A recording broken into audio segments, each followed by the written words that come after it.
In this video, I'm gonna explain the bus underscore run part of Powerpack. So in this part, we're gonna run the ETL for the business area. We generated the DDL, so the tables. We generated the ETL, the Python scripts to fill the tables. We deployed the tables in to the target database, SQL Server or Snowflake or what database you want. And now we're gonna run the ETL for it.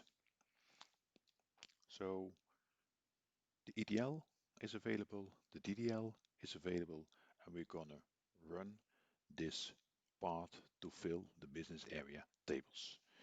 This bus underscore run, we can run once, but we also can schedule it in the night job.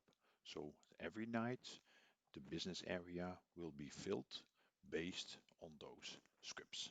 I'm gonna show you it. Okay, so I'm gonna run the business area. So I started the Python script. Yeah, from the work directory, the subdirectory bus, I'm starting bus underscore py. What it's going to do, in this work directory, he generated some Python scripts for all the business area tables, and he generated a bus.py. And if we look at it, what is he doing? He's running all the data stores, the ETL for it. So this script, bus.py, can be part of the night job to run it every night. Okay, I'm gonna run this part. And what is he now doing? He is filling the tables with it. We're gonna look in detail to it. So the first one is start bus suck customer. He's connecting to the SQL Server database. He's logging all the records of it. I'm gonna show you. He's creating a flow table, that task 1. So there's one session, yeah, and the session has many tasks. Yeah, task 1 is creating the flow table. Task 2 is inserting the changed records. So he's also looking if the record is changing or not. And based on those change tables, he's gonna modify target table. He's creating an index on it. He's analyzing the flow table. He's flagging rows for update. And then in task 6, yeah, which is a transaction mechanism, he's gonna modify the records for updating or for inserting. So in this time, 599 records are inserted and null records are updated because this is the first time. And he's going to modify the task is ready. He's going to analyze the target table and he's going to do a cleanup of the flow tables. So the first one is ready. Also the second one inserted 4,581 records. This one also incremental update. This also an incremental update. And this one, bus suck staff, we said we want to have history on it. So what is he doing? He's creating a log file for it. He's doing some tasks. The first tasks are the same, but then from task 5, he's doing some more things. He's flagging rows for historize. He's flagging rows for new. He's gonna, in task 7, which is the transaction mechanism, he's gonna historize, update existing rows, and he's gonna historize the old rows. He's gonna insert new and changing rows, yeah, and historize is ready, and he's gonna do an analyze and a clean.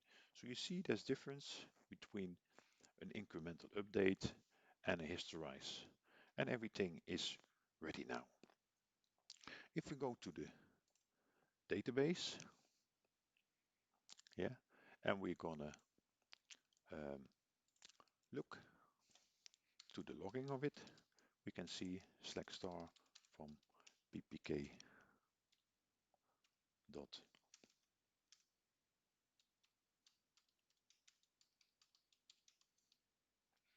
session log,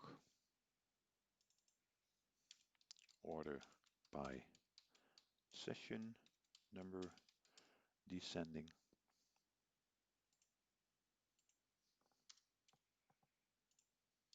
Okay, if I'm gonna execute this one, only this one, you see here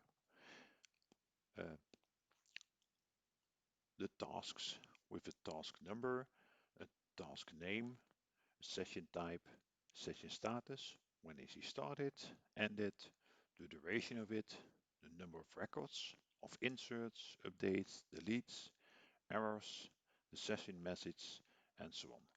So you see here all kind of information. And if there is an error, you can see also here in the session message, okay, that is an error which you have to modify. If we're gonna look to the tasks for it,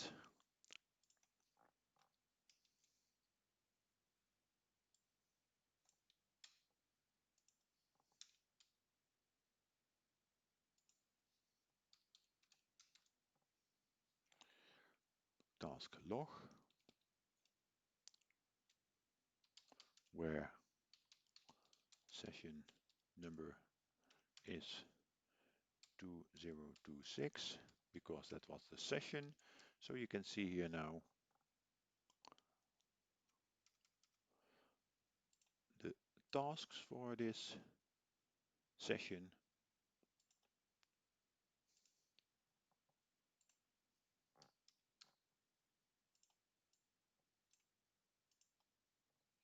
And you see here tasks 1, 2 till 9.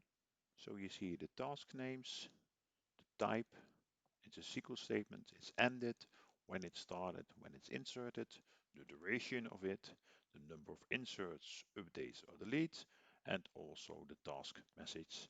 And what you also see here is the statement which he executed uh, to do this task. So that's about the session log, yeah, and its tasks. Okay, if we're gonna look to the target table, yeah, they are implemented here in the data warehouse database. If we're gonna look, for example, look to the bus suck customers, we can now see that those records are filled like we specified in the EDL system.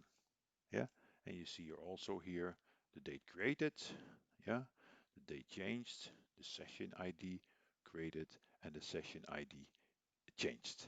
And if there's an update, he's gonna modify date changed and the session ID changed for it. So you can always recognize for it. Okay, if we're gonna look, for example, to staff, yeah, that's one with uh, uh, history. You can see here there are two records in it with a date valid from, a date valid to, an indication, all the records. Yeah, so he's gonna create history for this one. Okay, thank you for watching this video, and I see you in one of the next videos of